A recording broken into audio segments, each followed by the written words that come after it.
Hello students, कैसे हो आप सभी लोग। हम बात कर रहे थे दोस्तों सेल चैप्टर के बारे में। और सेल चैप्टर में हमने लगभग 4 पार्ट पढ़ लिए हैं। छोटे छोटे पार्ट हमने पढ़े थे जिससे आपको पढ़ने में आसानी रहे और चीज़ें आपको समझ में आए।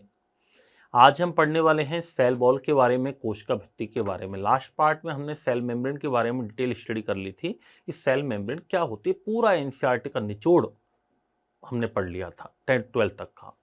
आज हम बात करते हैं कोशिका भित्ति। तो आप पार्ट लगाएंगे अगला, कोशिका भित्ति।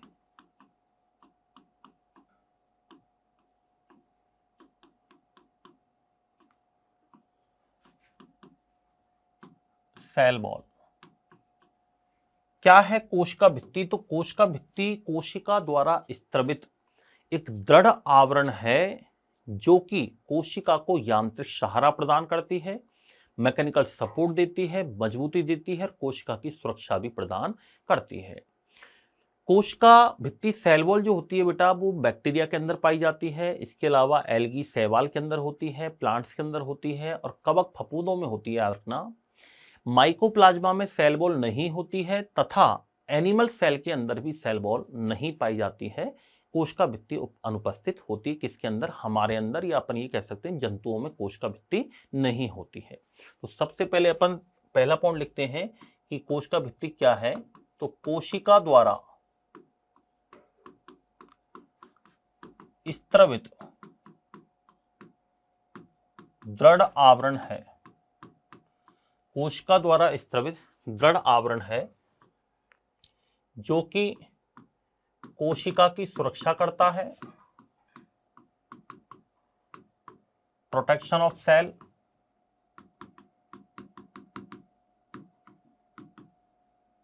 और कोशिका को यांत्रिक सहारा प्रदान करता है।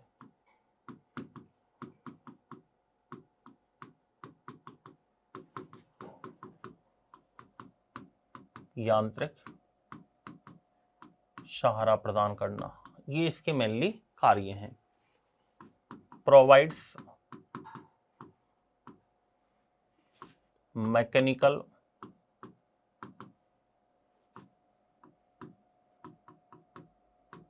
Support for sale.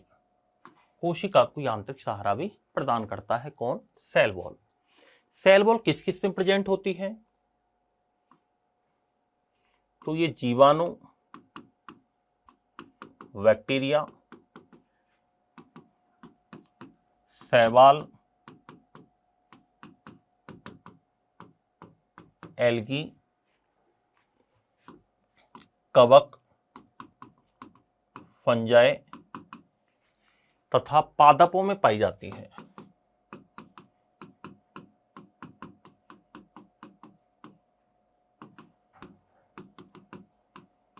पादपों में उपस्थित होती है, प्लांट्स के अंदर पाई जाती है। अब बात करते हैं सेल वॉल का फॉर्मेशन जो होता है बेटा, वो पॉलीसैकेराइड से होता है। जिसे अपन पढ़ते हैं कार्बोहाइड्रेट, मोनोसैकेराइड, डाइसैकेराइड, पॉलीसैकेराइड। तो सेल वॉल का जो फॉर्मेशन होता है ना, वो पॉलीसैकेराइड से होता है। किससे होता है? पॉलीसैकेराइड से होता है। तो फॉर्मेशन जो होता है सेल वॉल का, वो किससे होता है? पॉलीसैकेराइड से होता है। फॉर्मेशन किससे होता है? पॉलीसैकेराइड से होता है। अगर हम बात करें कि बैक्टीरियल सेल वॉल किसकी बनी होती है, तो बैक्टीरियल सेल वॉल या जीवाणु की कोशिका भित्ति पेप्टाइडोग्लाइकेन की बनी होती है। पेप्टाइडोग्लाइकेन, या हम ये कह सकते हैं म्यूरिन से बनी होती है।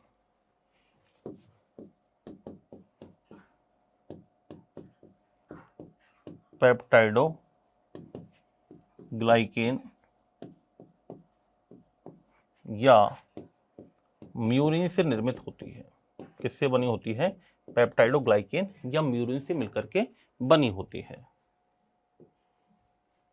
अगर हम बात करें शैवालों की कोशिका भित्ति,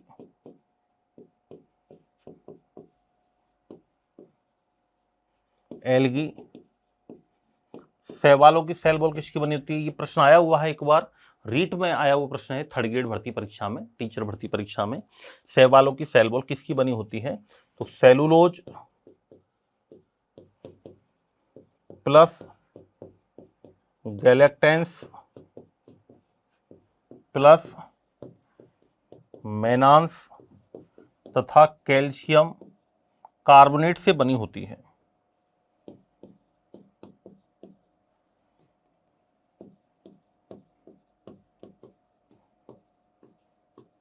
किससे बनी होती है?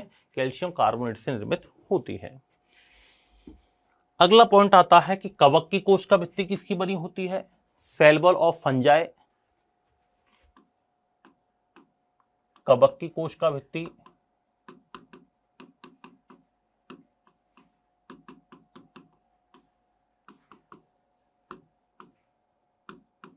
सेल वॉल ऑफ फंजाई, कवक की कोशिका भित्ति बनी होती है बेटा काइटिन की।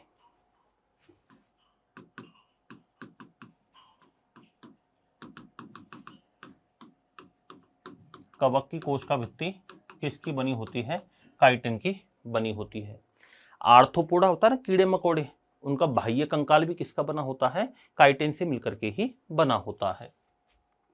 दुनिया में प्रथम कार्बनिक पदार्थ, दुनिया में सर्वाधिक मात्रा में पाई जाने वाला पहला कार्बनिक पदार्थ होता है सेलुलोज, और सेकंड नंबर पर क्या आता है बेटा? काइटिन आता है। क्या आता है? काइटिन। अब अपन बात करते हैं पादपों की कोशिका भित्ति।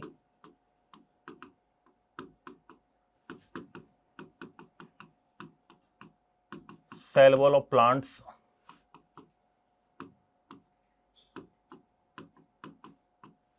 पादपों की कोशिका भित्ति किसकी बनी होती है? तो सेलुलोज, हेमीसेलुलोज और पैक्टिन से मिलकर के बनी होती है। सेलुलोज भी होता है इसमें, हेमीसेलुलोज भी होता है इसमें, पैक्टिन भी होता है इसमें, लिग्निन भी हो सकता है, इन सबसे मिलकर के बनी हुई होती है। मेन जो होता है वो सेलुलोज ही होता है, सेलुलोज हेमीसेलुलोज मेन होता है। बाकी पैक्टिन, लिग्निन ये अलग अलग कुछ पादपों में लिग्निन की भी बनी होती है। मेनली तीन चीज होती है, सेलुलोज, हेमीसेलुलोज और पैक्टिन, और कई बार सिंगल फॉर्म में आए तो सेलुलोज आंसर होगा। पादपों कोशिका भित्ति क्या काम करती है? मैकेनिकल सपोर्ट देती है। अब याद रखना कोशिका भित्ति में कुछ परत पाई जाती हैं। सेल वॉल लेयर्स की बात करें हम तो एक तो इसमें होती है सबसे बाहर की ओर तो होती है मिडिल लैमिला, जिसको कहते हैं मध्य पटलिका। ये आउटर मोस्ट लेयर है, सब ये आउटर मोस्ट लेवल है। याद रखना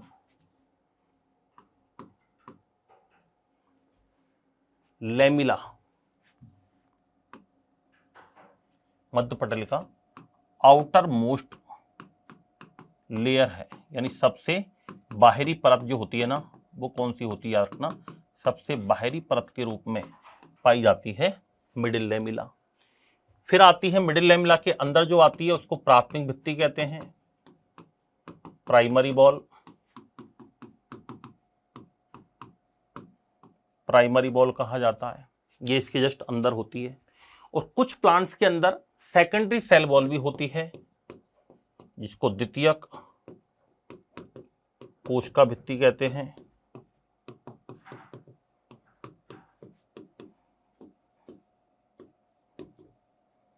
सेकेंडरी सेल वॉल कहते हैं। तो मिडिल लैमिला, प्राइमरी बॉल और एक क्या होती है? सेकेंडरी सेल वॉल होती है। कुछ में पाई जाती है, सभी के अंदर नहीं होती है। सबसे पहले अपन बात करते हैं मिडिल लैमिला। तो तीन लेयर हो गई, ए बी सी। कई जगह टर्सरी लेयर भी मिलती है जो कि जीव द्रव के सूखे स्तर को दर्शाती है।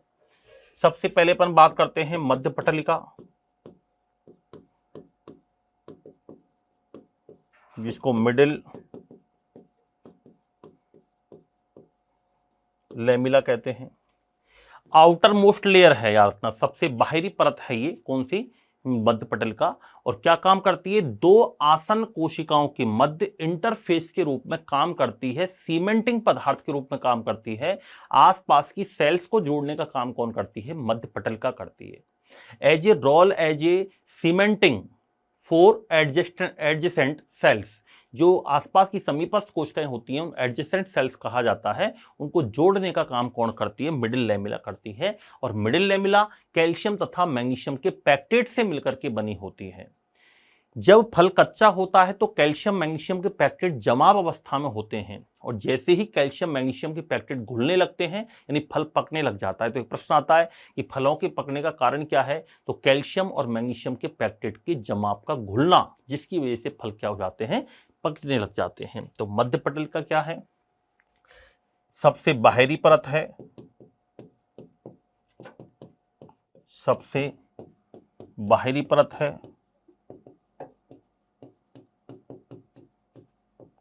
आउटर मोस्ट लेयर है। इसके अलावा अपन बात करें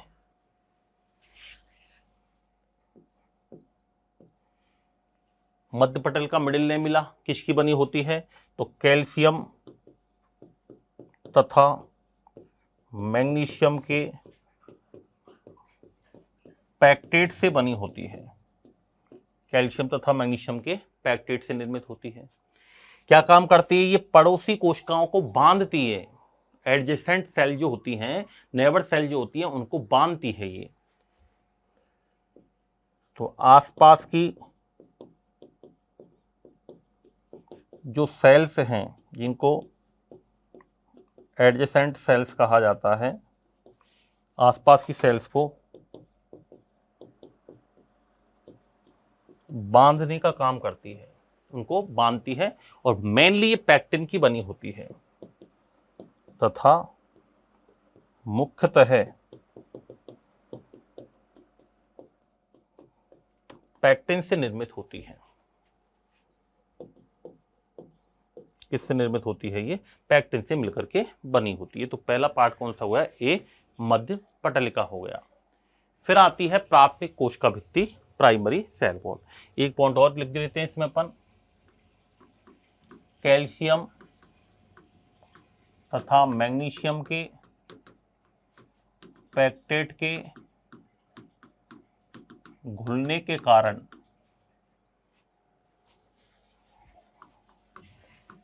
फल पकने लगते हैं। कैल्शियम तथा मैग्नीशियम के पैक्टेट के कारण फल क्या होते हैं? पकने लगते हैं। तो पहली लेयर हो गई हमारी मध्य पटलिका। फिर आती है हमारी प्राथमिक भित्ति, प्राथमिक भित्ति प्राइमरी बॉल, जो कि मिडिल लैमेला के अंदर पाई जाती है। इसको कहते हैं primary cell wall. Middle lamella के भीतर उपस्थित होती है, याद रखना ये। मध्य पटलिका के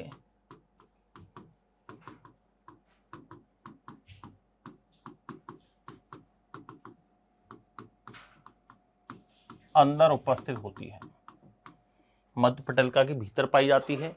किसकी बनी होती है? सेलुलोज, हेमीसेलुलोज, पैक्टिन की बनी होती है। और थिन होती है, थोड़ी पतली और प्रत्यास्थ होती है। ये पतली तथा प्रत्यास्थ होती है, थिन एंड इलास्टिक होती है। किसकी बनी होती है? सेलुलोज,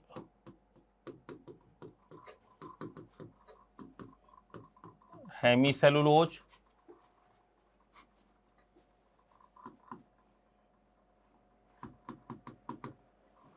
और पैक्टिन से बनी होती है ये।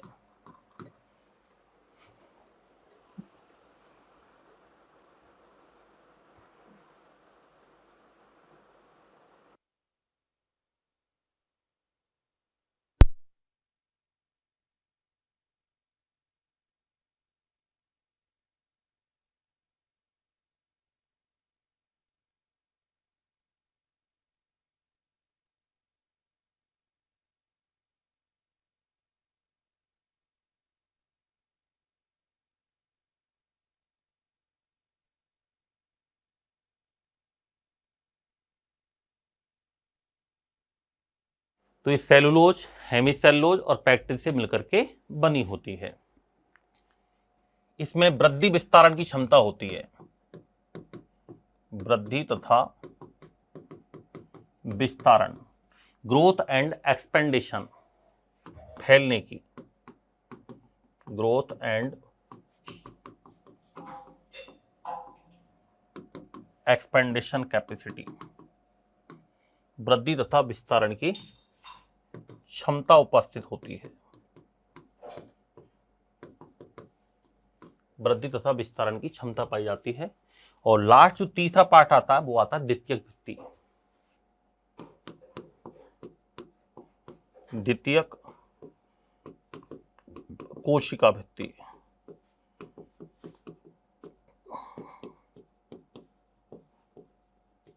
Secondary cell wall.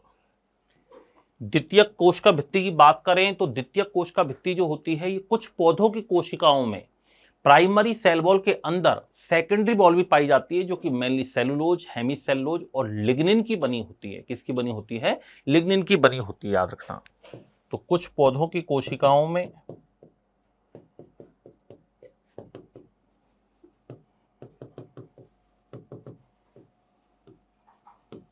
Primary cell wall के भीतर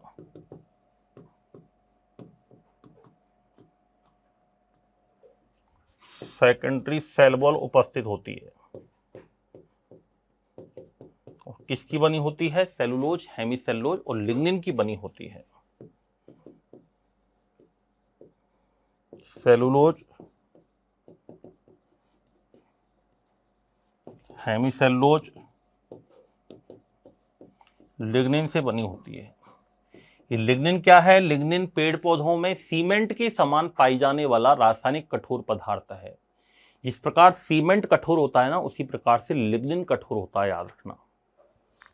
और एक माइकोप्लाज्मा के अंदर सेल वॉल, याद रखना, नहीं पाई जाती। तो कई बार प्रश्न आ जाता है कि माइकोप्लाज्मा में फिर सबसे बाहरी परत क्या होती है? तो माइकोप्लाज्मा में सबसे बाहरी परत होती है प्लाज्मा मेम्ब्रेन। क्या होती है? प्लाज्मा मेम्ब्रेन, क्योंकि उसके अंदर सेल वॉल नहीं पाई जाती है। तो ये अपन ने बात कर ली। यहाँ पर माइकोप्लाज्मा में तो अनुपस्थित होती है ये। एक पॉइंट और लिख देता हूं यहाँ पर, कोशिका भित्ति जो होती है वो माइकोप्लाज्मा एंड एनिमल सेल, जंतु कोशिका,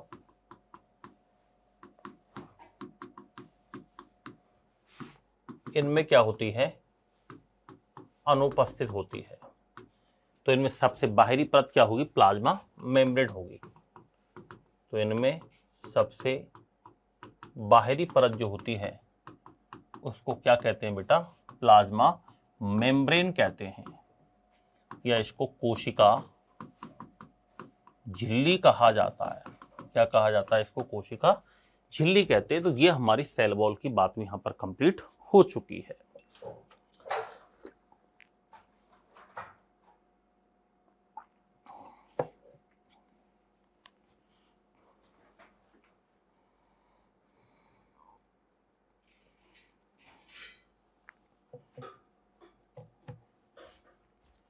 कोशिका भित्ति बाहरी वातावरण से भी सुरक्षा प्रदान करती है। सेल वॉल बाहरी वातावरण से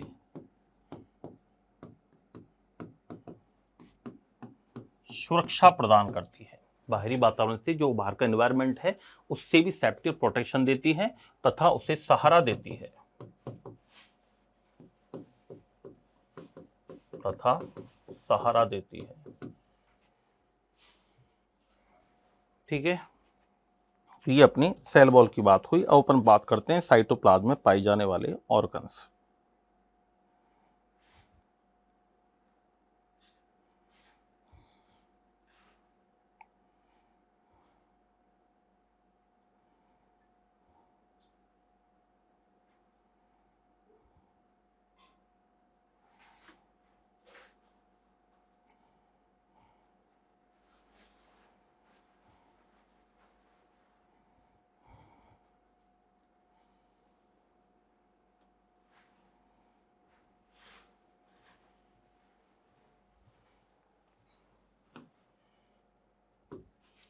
कोशिकांग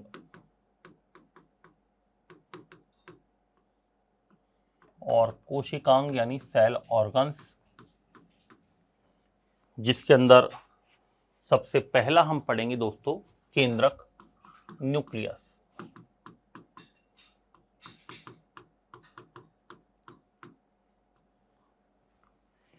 केंद्रक की यदि हम बात करें तो सबसे पहले याद रखना केंद्रक डबल सेल मेम्ब्रेन ऑर्गेनेल है, दोहरी झिल्ली युक्त अंग है। प्रोकैरियोटिक में भी होता है, यूकैरियोटिक में भी होता है, लेकिन प्रोकैरियोटिक में यह अल्प विकसित होता है जिसे प्रोकैरियोन कहा जाता है, जीनधर कहते हैं या इसे जीनोफोर के नाम से जाना जाता है, केंद्रकाव के नाम से भी जाना जाता है।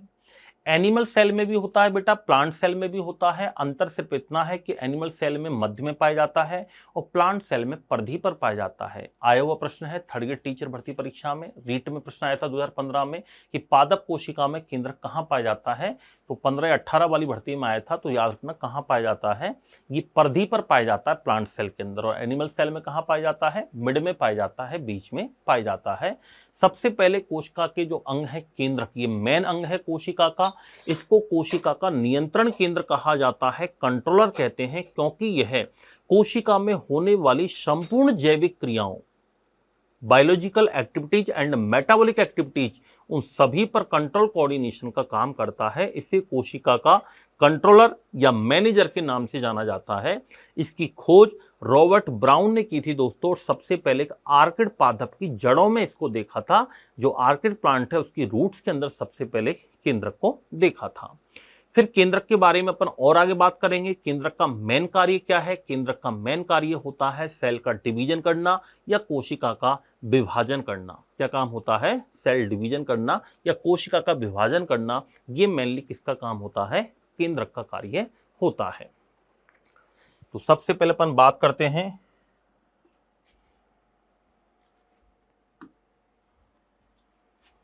दोहरी झिल्ली युक्त अंग है, ये डबल सेल मेम्ब्रेन ऑर्गन है।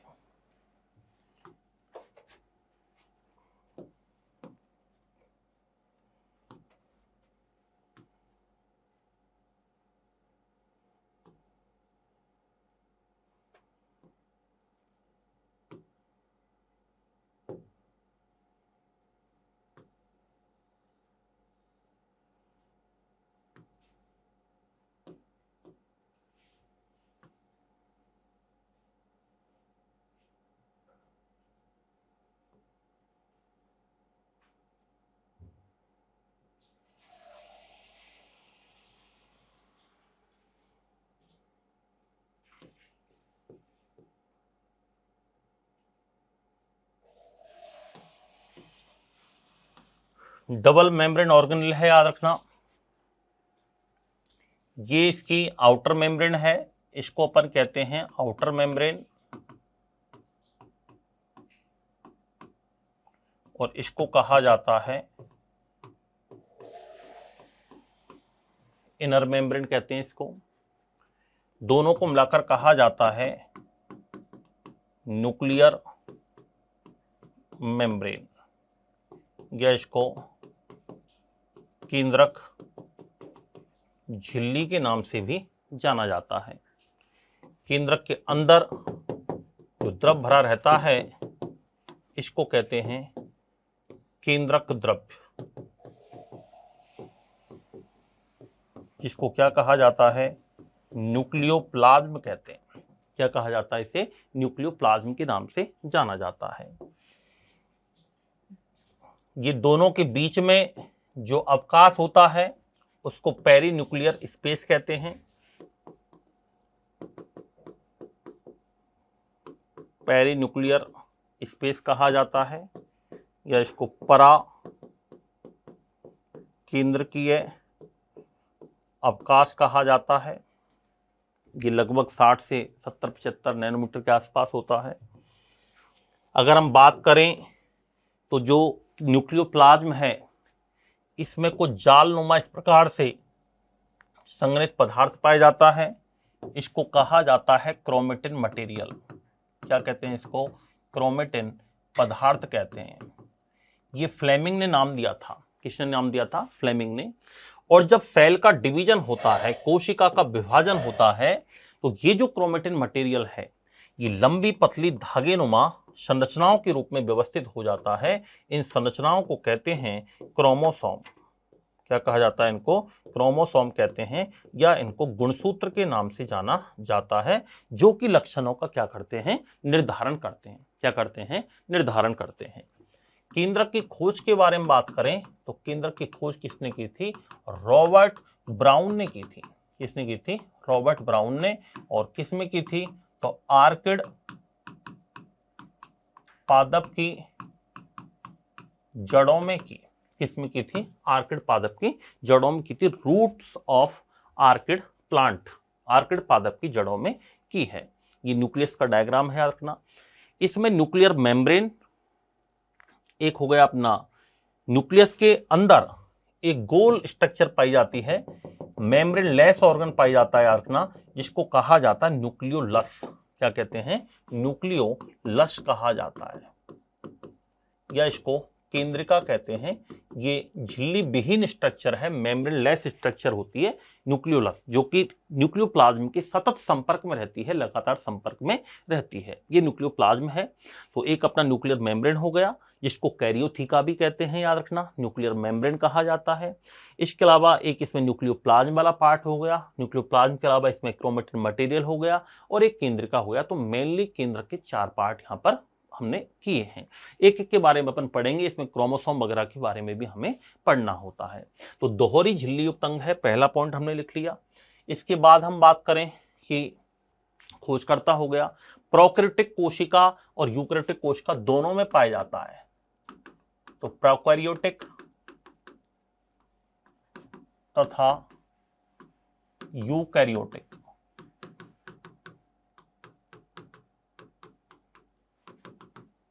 दोनों में उपस्थित होता है। प्रोकैरियोटिक में भी होता है और यूकैरियोटिक के अंदर भी होता है, यानी found in prokaryotic and eukaryotic cell. Prokaryotic कोशिका में इसको एक नाम दिया जाता है। प्रोकैरियोटिक सेल की बात करें तो प्रोकैरियोटिक सेल के अंदर प्रिमिटिव टाइप्स का होता है, आद्य विकसित प्रकार का होता है, पूर्णतः विकसित नहीं होता। जैसा कि अपन ने डायग्राम जब डिफरेंस पढ़ा था तो हमने पढ़ लिया था सेकंड पार्ट के अंदर, ये प्रिमिटिव टाइप्स का न्यूक्लियस होता है। और प्रिमिटिव टाइप्स के न्यूक्लियस को क्या कहते हैं? केंद्र काभ कहा जाता है, या इसको प्रोकैरियोन कहा जाता है। क्या कहते हैं? इसको प्रोकैरियोन कहते हैं, या इसे जीनधर कहा जाता है, जीनोफोर कहते हैं। क्या कहते हैं? जीनोफोर कहते हैं।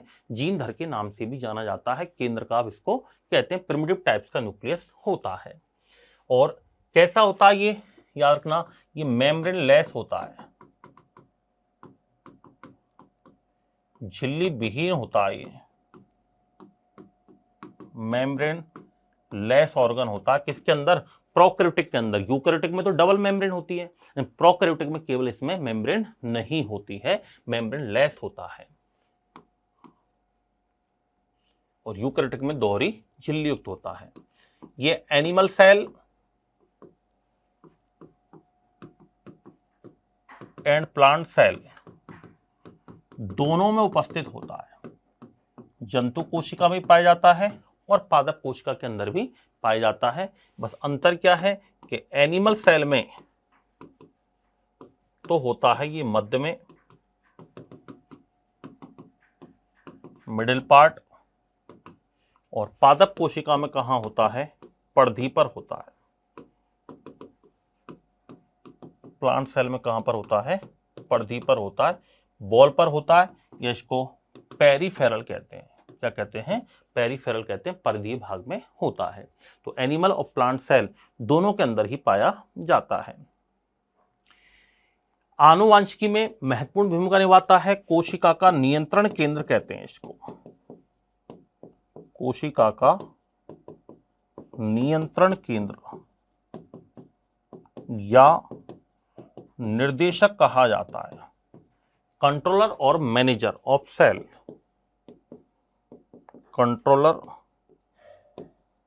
और मैनेजर ऑफ सेल कोशिका का केंद्र, नियंत्रण केंद्र या निर्देशक कहा जाता है, क्योंकि समस्त जैविक क्रियाओं पर नियंत्रण का काम करता है। कोशिका में होने वाली संपूर्ण जैविक क्रियाओं, बायोलॉजिकल एक्टिविटीज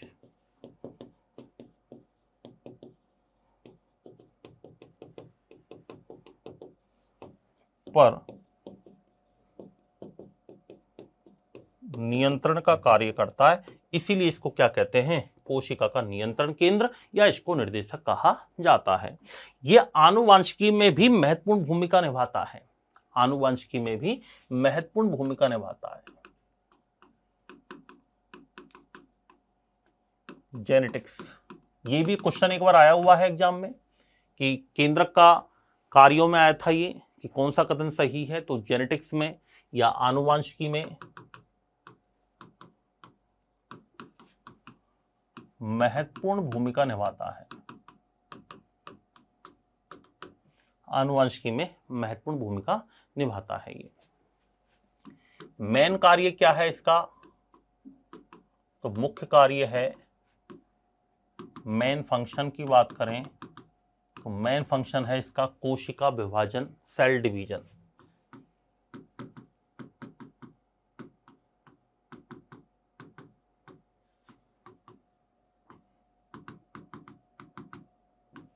सेल डिवीजन, कोशिका विभाजन। सेल का डिवीजन करता है, डिवीजन होगा तो एक सेल से 2 सेल बनेंगी, 4 बनेंगे, 8 बनेंगे, टिश्यू बनते हैं, ऑर्गन्स बनते हैं, फिर ऊतक बनते हैं, ऊतकों से अंग बनते हैं, अंगों से अंगतंत्र बनते हैं, अंगतंत्र मिलकर के पूरे शरीर का निर्माण करते हैं। केंद्रक के चारों ओर इसमें अपन 4 पार्ट करते हैं। इसकी स्ट्रक्चर की बात करें तो इसके स्ट्रक्चर में मेनली 4 पार्ट होते हैं। एक तो इसमें केंद्रक झिल्ली होती है, न्यूक्लियर मेम्ब्रेन जिसको कैरियोथीका भी कहा जाता है, कैरियोथीका के नाम से जाना जाता है न्यूक्लियर मेम्ब्रेन को। एक इसमें केंद्रक द्रव्य वाला पार्ट होता है जिसको न्यूक्लियोप्लाज्म कहा जाता है। एक इसमें क्रोमेटिन पदार्थ होता है, क्रोमेटिन मटेरियल होता है, और एक इसमें केंद्रिका वाला पार्ट होता है, न्यूक्लियोलस। ये 4 पार्ट इसके स्ट्रक्चर में आते हैं। इन चारों पार्ट से मिलकर के न्यूक्लियस का फॉर्मेशन होता है।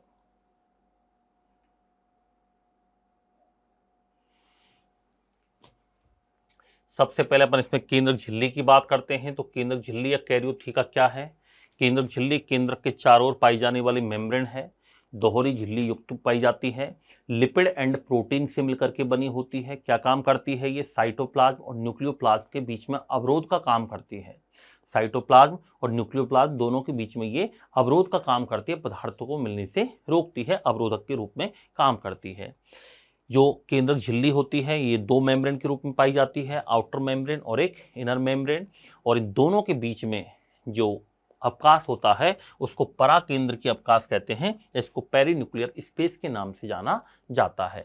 ये न्यूक्लियर मेम्ब्रेन जो होती है दोस्तों, ये किसकी बनी होती है? तो लाइपोप्रोटीन की बनी होती है, लिपिड एंड प्रोटीन से मिलकर के बनी होती है। इसके अंदर जो द्रव भरा रहता है उसी को न्यूक्लियोप्लाज्म कहते हैं। न्यूक्लियोप्लाज्म में क्रोमेटिन मटेरियल होता है जो कि सेल डिवीजन के दौरान क्रोमोसोम्स के अंदर चेंज हो जाता है। क्रोमोसोम नाम बाल्डेयर ने दिया था और क्रोमोसोम की खोज स्ट्रासबर्गर ने की थी। क्रोमोसोम लंबी पतली थ्रेड लाइक धागेनुमा संरचनाएं होती हैं जो कि लक्षणों का निर्धारण करती हैं, और क्रोमोसोम जो होते हैं वो संख्या में 23 जोड़े या 46 होते हैं, जिनमें से 44 प्लस XY नर में पाए जाते हैं और 44 प्लस XX फीमेल में पाए जाते हैं। 44 गुणसूत्रों को एलिंगी गुणसूत्र कहा जाता है या उनको ऑटोसोम्स कहते हैं। और एक जोड़ा जो कि नर में XY के रूप में और मादा में XX के रूप में पाया जाता है, जो कि लिंग निर्धारण का महत्वपूर्ण काम करते हैं। लड़का होगा या लड़की, यह केवल पुरुष के गुणसूत्र XY पर ही निर्भर करता है। कोश का विभाजन की किस अवस्था में क्रोमोसोम चेंज हो जाता है या क्रोमेटिन से गुणसूत्र बन जाते हैं, तो याद रखना मध्यावस्था मेटाफेज के दौरान बनते हैं। तो ये थी दोस्तों हमारी आज की क्लास। और आज की क्लास में हमने एक छोटी सी पार्ट में क्या क्या पढ़ लिया है। इसमें सेल वॉल वाला पार्ट हमने पढ़ लिया था और सेल वॉल के अलावा हमने न्यूक्लियस पढ़ा है। हालांकि न्यूक्लियस का जो पार्ट बचा हुआ है उसको आगे अपन कंटिन्यू करेंगे।